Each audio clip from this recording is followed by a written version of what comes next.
Je suis allé au laboratoire faire l'expérience de l'angle de Brewster où on envoie de la lumière sur un morceau de plexiglas pour ensuite mesurer la réflexion et faire le graphique en fonction de l'angle d'incidence. Mon plan est donc de prendre mes données que j'ai sauvegardées dans un fichier texte, de les transformer en graphique, ensuite faire un lissage de courbe pour obtenir l'information qui m'intéresse, c'est-à-dire l'angle de Brewster et l'indice de réfraction du plexiglas avec leurs incertitudes. Donc, comment est-ce qu'on va faire ça?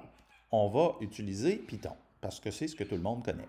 Mais Python, ce n'est pas suffisant, ça va nous prendre des modules pour faire les parties plus difficiles. On ne réinvente pas la roue. Donc, on commence par utiliser le module NumPy qu'on importe. Ensuite, le module Matplotlib pour faire des graphiques. Le module SciPy Optimize, en particulier la fonction CurveFit pour faire justement le fit de courbe ou le lissage de courbe. Et le module CSV qui peut importer à peu près tous les fichiers texte. Donc, dans le protocole, il y avait une équation relativement simple qui était le coefficient de réflexion parallèle qui était donné par cette expression-là, qui dépend de l'angle d'incidence, de l'angle de réfraction et des deux indices. Donc, on va remanipuler ça un petit peu juste pour la réécrire avec un seul angle, parce qu'on sait comment faire ça.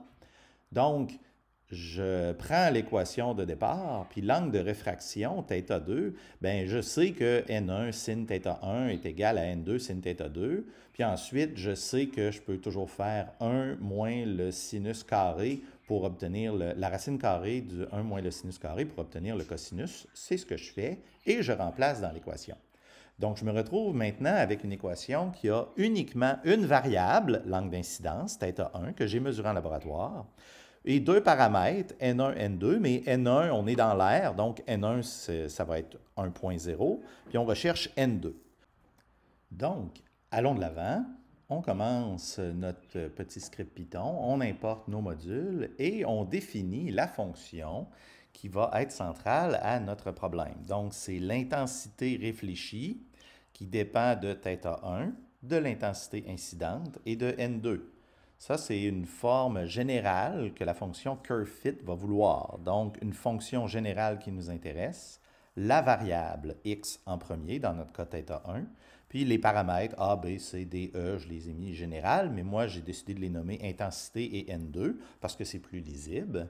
Puis cette fonction-là, qu'est-ce qu'elle va faire? Bien, elle va calculer le coefficient de réflexion de la polarisation P à l'angle d'incidence θ1 pour un indice N2 qui est passé dans la fonction, puis pour une intensité I0 qui est aussi passée à la fonction. Donc, ça me donne l'intensité réfléchie en fonction de l'angle d'incidence et des différents paramètres. C'est simplement une réécriture de ce qui a été montré auparavant. Je fais rapidement un petit test. J'écris une fonction pour construire un graphique. Je l'affiche. Qu'est-ce que ça me donne? J'ai un beau graphique qui semble tout à fait ressembler au graphique du protocole, donc je ne dois pas avoir fait d'erreur. On continue. On va de l'avant. Maintenant, je dois lire mes données.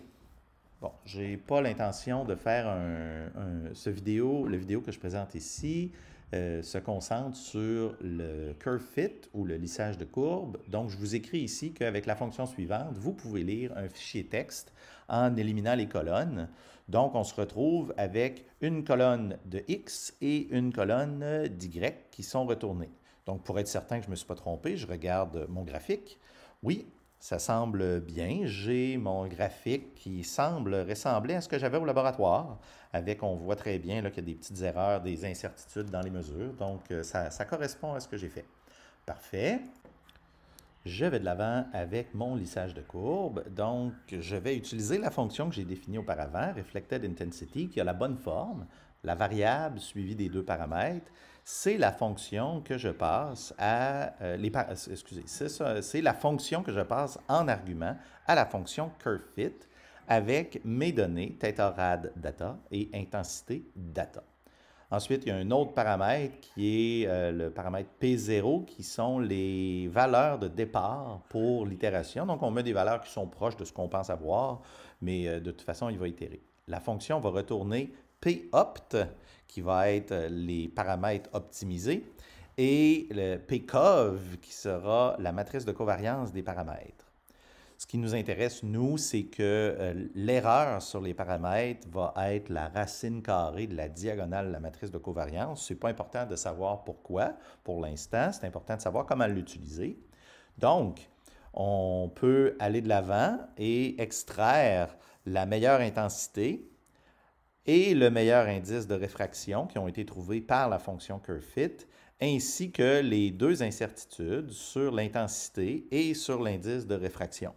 Ensuite, pour se rassurer, on affiche tout ça, on prend des angles, on les passe à la fonction avec l'intensité et l'indice de réfraction qui ont été trouvés. On les affiche à l'écran. Qu'est-ce qu'on obtient? On obtient que, oui, notre courbe semble suivre les points, c'est intéressant, et les valeurs qui sont imprimées à l'écran, bon, l'intensité 108, ça c'est une intensité arbitraire, c'est pas super critique pour nous. Ce qui nous intéresse vraiment, c'est l'indice de réfraction N2 qui est 1,51 plus ou moins 0,04. Ça, c'est très bien. Donc, on a l'indice de notre plexiglas, mais on aimerait probablement ça aller un petit peu plus loin puis avoir l'angle de Brewster de notre plexiglas. Donc, comment est-ce qu'on fait ça? Parce que là, j'ai l'indice de réfraction N2 avec une incertitude. Mais moi, ce que j'aimerais avoir vraiment, c'est l'angle de Brewster avec son incertitude. Il y a deux façons de le faire. Il y en a une qui est plutôt simple. On va l'appeler la méthode de l'homme pauvre.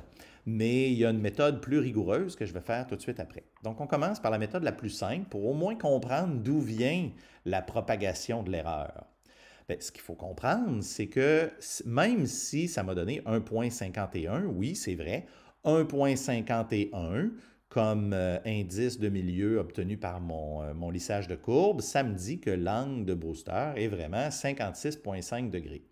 Mais j'ai une incertitude dans l'indice. On ne m'a pas donné 1,51, on m'a dit 1,51 plus ou moins 0,04.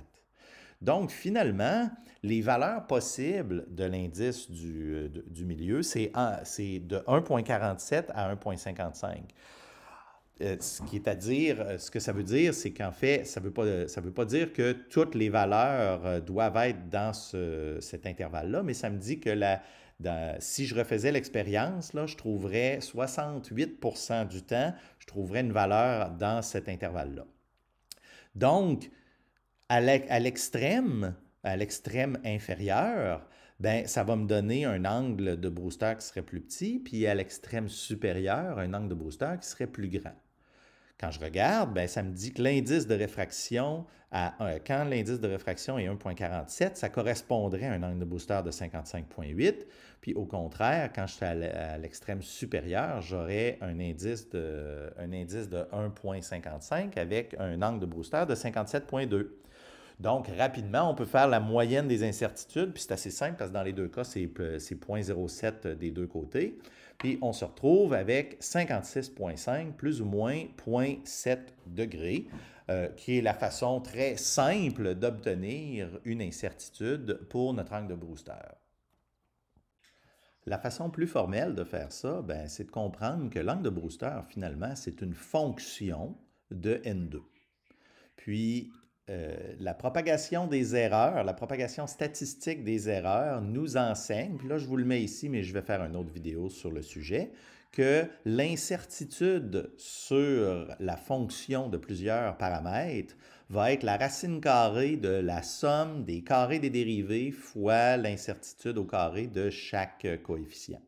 Donc dans notre cas ici, on veut aller voir finalement comment varie θB en fonction de N2. C'est ça qu'on fait en calculant la dérivée. Donc, on calcule la dérivée. La dérivée d'arctangente de N2, c'est quand même assez simple. En degrés, ça nous donne 180 sur pi divisé par 1 plus N2 au carré. Puis ensuite, on remplace, ce qui nous donne que l'incertitude sur notre angle de Brewster est l'incertitude sur N2, qui est de 0,04, fois 180 sur pi divisé par 1 plus 1,51 au carré, qui nous donne 0,7 degrés, exactement la même chose qu'on a eu précédemment.